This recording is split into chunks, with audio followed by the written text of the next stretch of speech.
clear on Foxtrot, cross runway 1 left, cross runway 1 right. Cross runway 1 left, cross 1 right, on Foxtrot, Unit 11. Okay, so right away, this is a clear problem. San Francisco International Airport. Another close call, another ATC error. But what if I told you this incident isn't a sign of a broken system, but proof of its incredible strength? Welcome to the flight levels. Let's get to it.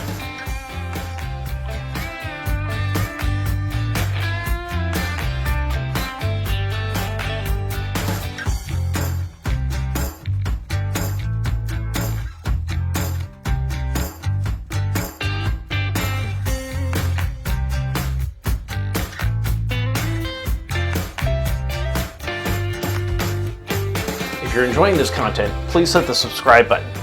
Being a subscriber ensures you won't miss any of my upcoming videos about air traffic control and the National Airspace System. It also really helps me grow my channel. With that out of the way, let's take a look at what happened the morning of June 24th. San Francisco Airport was running what we call the West Plan. Arrivals were coming from over the San Mateo Bridge and landing runways 28 left and 28 right. Most departures were using runways 1 left and 1 right. Any departures going across the Pacific to Hawaii or Asia had 28 left and 28 right available as well.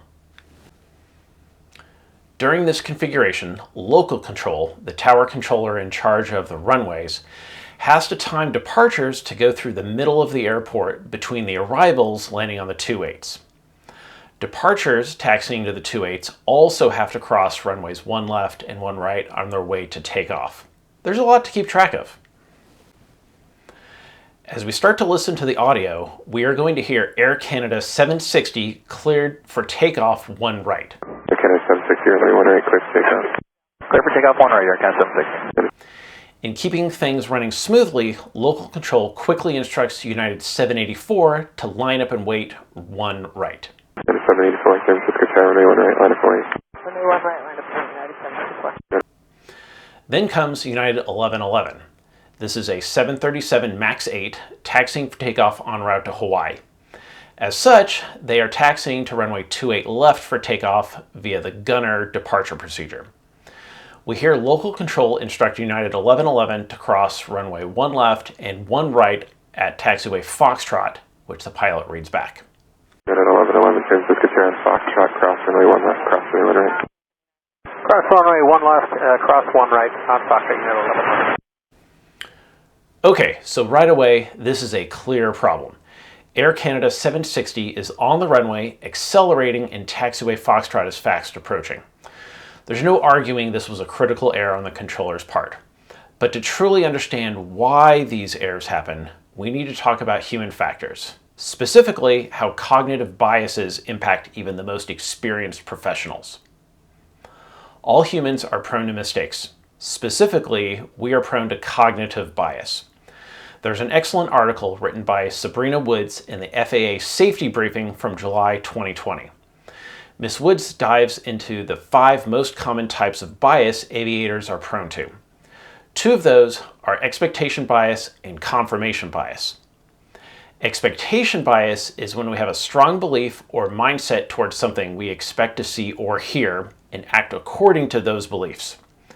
Confirmation bias is when we only look for, listen to, or acknowledge information that confirms our own preconceptions.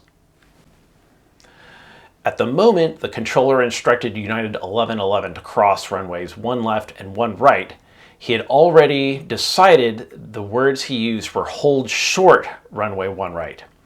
His expectation bias already made up his mind. That goes for the readback from United 1111 too. Even though the pilot correctly replied cross runway 1 left and 1 right, the controller's confirmation bias just heard 1 right and decided it was a good readback. As the next minute ticked by, as far as the controller was concerned, the United MAX 8 was not going to cross runway 1 right. In the meantime, Air Canada 760 accelerated to rotation speed and took off. Local control then cleared United 784 to take off runway 1 right. United 784, runway 1 right, clear for takeoff. Runway 1 right, clear for takeoff, United 784. They also cleared United 706 to line up and wait runway 1 right. United 706 San Francisco Tower, runway 1 right, line of point. 1 right, line up 08, United 706. All the while, United 1111 was slowly taxiing towards runway 1 right. Now, at the same time, the crew of United 1111 was paying attention. If you've been watching my channel very long, you know how much I love to talk about FAR 91.3, which covers the responsibility and authority of the pilot in command. Even though those pilots received a very clear instruction to cross both runways 1 left and 1 right, even though they read back that instruction just as clearly, those pilots recognized that they were the final authority for the safety of their flight and did not cross runway 1 right. United 1111 holding short 1 right. United 1111, I know. Hold short of 1 right. You gave us the cross. United 1111. United 1111 told you cross, so I must hold short of 1 right. Air traffic controllers play a significant role in aviation safety, and we're grateful for them. But they are not the final authority for the safety of each flight. The pilot in command is. There's an old saying one of my flight instructor friends brings up once in a while. It goes, if the pilot screws up, the pilot dies. If the controller screws up, the pilot dies. What my friend means is that pilots should trust air traffic controllers. But since pilots are the ones physically in the metal tube speeding along, pilots should be motivated to ensure that following a controller's instruction will not result in a problem. One of the most exaggerated statements I routinely hear about the National Airspace System is that airplanes are constantly pointed at each other going 1,000 miles an hour and there is zero room for air. No.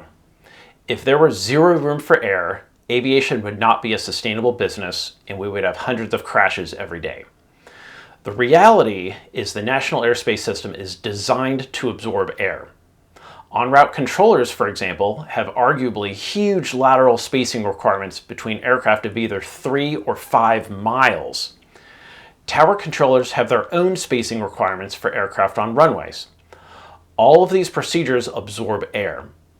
When these normal procedures fail, pilots step in and use their authority as pilot in command to do what they need to do to ensure safety.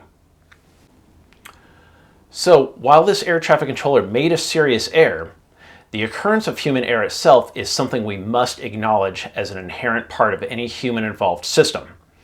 To expect air traffic controllers or pilots to be perfect all of the time is simply not reasonable. Sabrina Woods explains this expectation in her article. She goes on to describe mitigation techniques considering the inevitable human errors. These include: perform a self-assessment. Understand that you are human and therefore can become biased. Know thyself and understand what stressors or fatigues may increase your own personal potential to be biased. Make a backup plan. Don't expect the strategy to always work. Have an alternative plan. Think about what would happen if the go-to option is no longer available. Active listening, especially when communicating with ATC. Active listening is a way of listening and responding to another person that ensures mutual understanding. It requires each person in the conversation to fully concentrate on and understand the intent of what is being said. Look for disconcerting evidence. Test out your assumptions by trying to actively disprove them.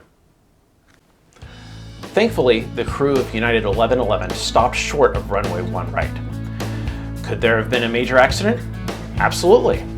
Should we be worried of a major accident in the near future because there is a systemic problem with the National Airspace System? I don't feel that is the case. Aviation is a dance performed by many professionals working together. We're all in this together and we'll look out for each other. Thank you for watching. If you enjoyed this video, be sure to like, share, and subscribe so you won't miss my next video. Be sure to check out flight-levels.com. Remember, don't just fly, climb to the flight levels. If you enjoyed this video, click here to check out my video about part 1 of my essential tips for communicating with ATC. You're gonna love it.